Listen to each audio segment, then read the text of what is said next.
오늘은 사실 계획이 없었는데 제가 오늘 사실은 건강검진이 있었어요. 그런데 습관처럼 모르고 모닝커피를 마시고 간 거예요. 그래서 병원에 갔다가 그 커피를 마시면 혈액검사랑 위 내시경 이런 걸 할 수가 없대요. 그래서 빠꾸를 맞았어요. 그래서 다시 가야 되는 상황이 돼서 제가 계획이 없이 봄도 되고 그랬는데, 제가 사실 그 꽃이나 뭐 자연 이런 거를 되게 좋아하는데 볼 시간이 없었던 거죠. 그래서 지금 저희 집에서 좀 멀리 떨어져 있는 1시간 거리 있는 곳에 제가 그 카페를 왔는데, 제가 그 카페에서 책 읽는 거 되게 좋아해요. 그런데 그런 마음의 여유가 없었던 거죠. 근데 여기 카페가 너무 괜찮더라고요. 그래서 밖에 막 정원도 너무 이쁘고, 그냥 근처에 카페를 검색했는데 우연히 너무 좋은 카페를 발견을 한 거예요. 그래서 책도 읽고 정리할 것도 정리하고.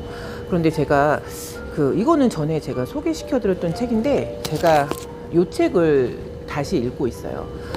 다크 심리학인데, 저는 책을 읽을 때 그 제 심리 상태나 뭐 요즘에 그런 그 흐름 내지는 요즘에 그 사회적인 그런 경향 이런 거가 생각날 때 거기랑 일치하는 책을 다시 꺼내서 읽곤 하는데, 이 다크 심리학을 제가 요즘에 왜 다시 읽으냐면은 마키아벨리즘, 이게 되게 궁금한 거예요. 다시 한번 체크를 해보고 싶은 생각이 들었던 거예요. 군주론하고 마키아벨리즘에 대해서 되게 정리가 잘 돼 있는데, 제가 이렇게 읽고서 느끼는 점이 뭐냐면, 이거를 되게 뭐라 그럴까요? 섣불리 인용하시는 분들이 되게 많은 것 같아요.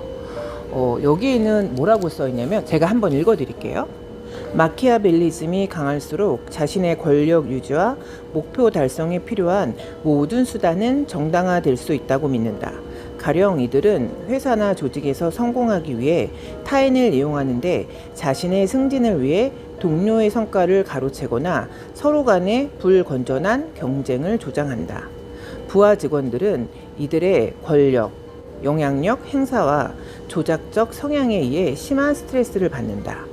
그런데도 겉보기에는 매우 유능한 사람처럼 보이기에 회사는 이들을 전적으로 믿고 신뢰하게 된다. 이 마키아벨리즘의 대표적인 인물이 그 리차드 닉슨 대통령이었대요. 리차드 닉슨의 대통령의 이 말로가 어땠을까요?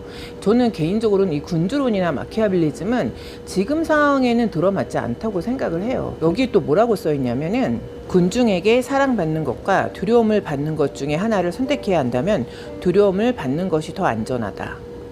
이렇게 군주론에서 주장을 하고 있고, 손자병법에서는 자신을 낮춰 상대방을 교만하게 하라.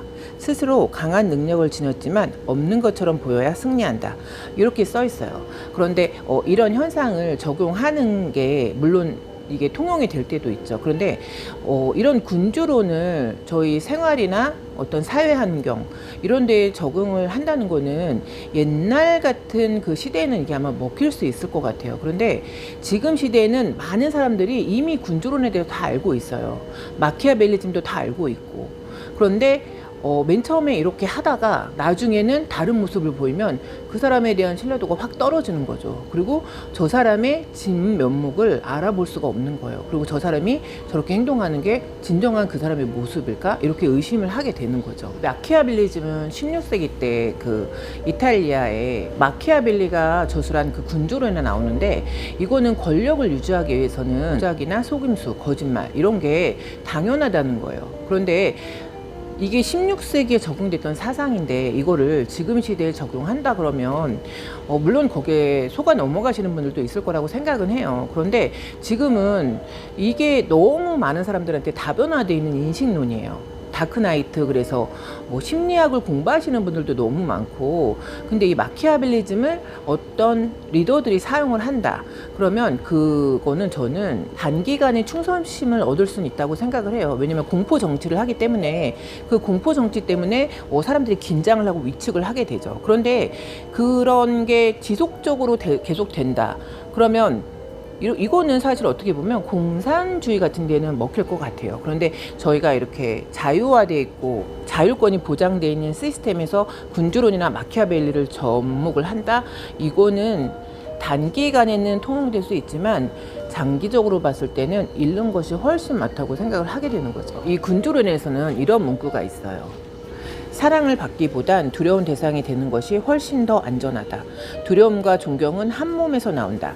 여러분, 이 두려움과 존경이 한 몸에서 나온다. 이 부분 어떻게 생각하실까요? 저는 과연 두려움의 대상이 존경을 받을 수 있나? 저는 이런 의구심이 생기는 거죠. 그런데 이 두려움이라는 단어보다는 이 존경의 대상이 맞고 틀린 것, 선과 악을 명확하게 구분하는 거. 저는 이거는 두려움이라기보다는 그 사람의 통찰력이라고 해석이 되는 거죠. 통찰력과 존경심은 한 몸에서 나온다.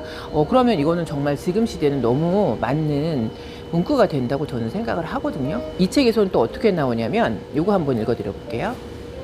진정한 힘을 갖춘 자들은 사랑을 구걸하기보다 두려움을 조성함으로써 누구도 배신할 수 없는 환경을 만들어 왔다. 이는 사람들에게 폭력을 행사하라는 말이 아니라 사람이 얼마나 쉽게 공포와 혼란에 휩쓸리는 존재인지를 알아야 한다는 뜻이다. 공포와 유언비어, 분열을 조장하는 전략이 가장 손쉽게 작용하는 것도 이 때문이다. 그런데 이러한 원리는 군주가 칼을 들고 위협하는 중세나 정치인들이 미디어를 통제하며 불안을 퍼뜨리는 현 시대나 크게 다르지 않다. 지금까지 세상은 겉모술수와 임기응변에 능한 사람들에 의해 움직여왔기 때문이다. 그래도 정말 아이러니한 거는 이런 겉모술수와 임기응변으로 누군가를 속이는 거죠. 그리고 결국엔 시간이 지나서 본인이 또 그 모습으로 당하는 거죠. 이 군주론이나 마키아벨리는 16세기에는 정말 맞았을 것 같아요. 그런데 지금 시대에 이거를 적용하는 거는 너무도 어리석은 방법이 아닌가 이런 생각이 들 때가 있어요. 그런데 이렇게 보면 사회에서 이거를 아직도 적용하시는 분들이 있어요. 그런데 이거를 그대로 적용한다라기보다는 그 두려움을 저는 통찰력으로 바꿔보는 게 어떨까 이런 생각이 드는 거죠. 권력의 본질을 깨닫는 사람들은 권력의 두려움이 있기 때문에 거기서 스스로 구부리게 되는 거죠. 그래서 그거를 이용해서 군주론이나 마키아벨리즘이 아직도 통용이 된다고 많은 분들이 인식을 하고 있는 거죠. 다크 심리학은 제가 되게 재밌게 읽고 있어요. 왜냐면 이 사람의 마음에는 정말 악한 마음이 있어요. 그리고 그거를 이용을 해서 기만하고 교모하게 겉모술수를 쓰시는 분들이 있어요. 그러니까 그런 거에 내가 희생양이 되거나 내가 당하지는 말아야 된다. 그런 의미로 이 책에는 그런 거에 피해자가 되지 않도록 기술이 잘 되어 있어요. 이 책에 써 있는 이 내용을 한번 읽어드리고 오늘은 간단하게 한번 정리를 해볼게요. 앞으로도 권력의 게임은 멈추지 않을 것이기에 다크 심리학적 통찰을 통해 권력의 작동 방식을 알아채고 냉철하게 현실을 직시해 선택지를 늘리는 것이 필요하다. 자신의 위치를 자각하고 두려움이나 사랑을 무기로 사용하는 자들이 어떻게 세상을 움직이는지 살펴본다면 그들의 기만과 공포에 무방비로 당하지는 않을 것이다. 이를 유념하여 다크 심리 기술을 익힌다면 적어도 누군가가 나를 조종하려 할 때 경계할 수 있을 것이다. 여러분, 이 보이지 않는 힘과 손을 인지하시나요? 그런데 어떤 경험을 많이 하고 또 다른 사람들의 이야기를 경청을 하다 보면 세상을 움직이는 보이지 않는 손은 분명히 있어요. 그런데 그런 손에 내가 희생양이 되거나 내가 피해자가 되지 않으려면 적어도 상대방을 알고 나를 알아서 너무너무 어려운 경우들 많잖아요. 살다 보면 그런 것에 저희가 피해자가 되지는 말아야 되겠다 이런 생각이 들었는데 제가 이거를 의도하고 갖고 온 책은 아닌데 제가 이렇게 병원을 가려고 하면서 이 책을 무심코 들고 나왔어요. 그런데 제가 지금 정말 오래간만에 제가 카페에서 혼자 책 읽는 걸 되게 좋아하는데 여기 밖에 테라스에 나오니까 햇빛도 너무너무 뜨거워요. 뜨겁다라기보다 되게 따뜻해요. 그래서 제가 오늘 또 그런 생각이 들었어요. 내가 잠시 잊고 있었구나. 내가 카페에서 혼자 책을 읽는 걸 되게 좋아하던 사람이었구나. 그런데 이런 시간적인 여유가 없었던 거예요, 사실은. 뭐 공부도 하고 또 뭐 강의도 하고 뭐 교회도 가고 이러니까 개인적인 짬이 너무 없었던 거여서 저희가 이런 시기가 가장 정신적으로 혼란한 시기예요. 그리고 많은 분들이 마음도 다치고 많은 분들이 본의 아니게 설왕설래 하시고 그럴 때는 이런 다크 심리학이나 심리학책 또는 명상책 이런 거를 좀 두루두루 읽으시면서 또 기도하시면서 명상하시면서 세상이 요동치고 동요될지라도 잔잔함을 유지하는 거 너무너무 필요한 시기라는 생각이 들었습니다.